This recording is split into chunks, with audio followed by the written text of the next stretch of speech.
शादी के करने के लिए घर से बिना माँ पिताजी की मर्जी के चली जाती है और इसके इतने दुखद परिणाम निकलते हैं, मतलब कईयों की तो हत्या हो जाती है। आपस में बात करें कि मेरा बतवा सुन रहे हैं। वो वेश्यावृत्ति तक में पहुंच जाती हैं, उनका कोई ठिकाना नहीं रहता जिंदगी में, वो क्या कर पाएंगी क्या नहीं कर पाएंगी। जरा सुन रहे हैं मेरी बात कि नहीं, आपसे में बात कर रहे हैं। जो हमारी महिलाएं हैं, हमारी बहनें हैं, हमारी बेटियां हैं, उनको अगर हम अच्छे तरीके से पढ़ाएंगे लिखाएंगे नहीं, उनका ध्यान नहीं रखेंगे, उनके प्रति आदर भाव नहीं रखेंगे, उनका मान सम्मान करना नहीं सीखेंगे, तो ये काम कभी हो नहीं पाए।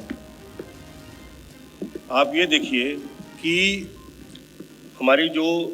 बच्चियां हैं, जब वो पढ़ने जाती हैं स्कूल में या कॉलेज में, तो उनको भी बहुत तरह की समस्याएं आती हैं और उन समस्याओं का निराकरण करने का मैं एक छोटा तरीका आपके सामने रख रहा हूं, आप केवल विचार कर लीजिए। हमारी बेटी घर से चली, स्कूल पहुंची कि नहीं पहुंची, वहाँ पढ़ाई उसने की नहीं की, वहाँ उसको और पढ़ने के लिए काम घर में बैठकर और पढ़ने के लिए दिया गया या नहीं दिया गया, या वो स्कूल या कॉलेज से वापस आई, वो खुश रह रही है कि नहीं रह रही है, क्या इस पूरे काम में उसको कोई परेशान तो नहीं कर रहा है, उसके साथ कोई छेड़छाड़ तो नहीं हो रही है, और वो किन के साथ उठ बैठ रही है, इस सब का ध्यान रखना ज़रूरी है। प्रशासन और पुलिस तो रखते ही हैं, लेकिन इसमें सबसे बड़ा योगदान जो है वो अभिभावकों का है। तो एक तो मैं आपके सामने ये बात कहना चाह रहा हूँ, दूसरा मैं एक और बात आपके सामने रख रहा हूँ कि हो क्या रहा है। इधर जो हम अपराध के जो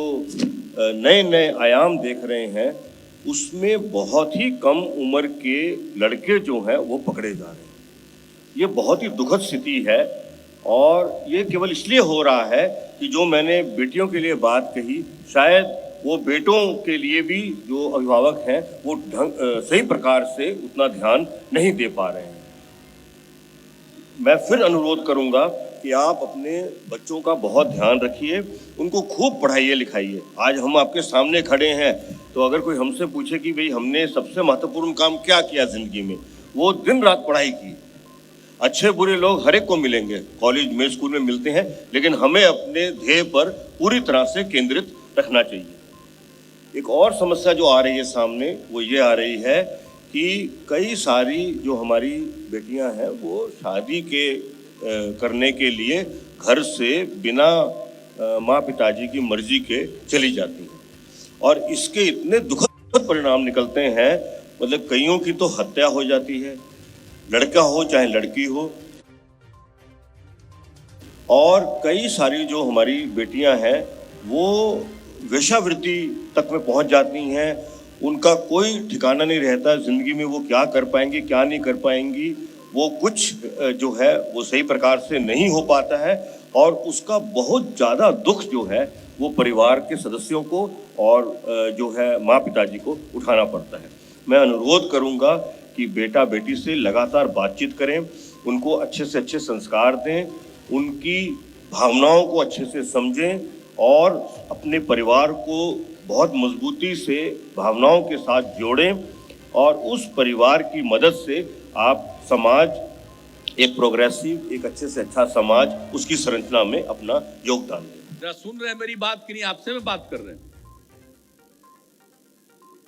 आपस में बात करें कि मेरा बतवा सुन रहे हैं। हम कह रहे हैं आपको कि अब एकदम बिल्कुल बना लीजिए, ताड़ी का जो उत्पादन ताड़ के पेड़ पर करता है उसको छोड़ करके नीरा का उत्पादन करेगा, तो सब उस परिवार को सतत जीविकोपार्जन योजना के अंतर्गत जो आप 1 लाख रुपए तक की मदद देने का है, वो मदद देने का निर्णय कर लीजिए। और इस बात का ऐलान पूरे तौर पर आज मैं कर दे रहा हूं कि अगर ताड़ी को छोड़ करके नीरा की तरफ जाइएगा, आपकी आमदनी बढ़ेगी। आप समझ लीजिए,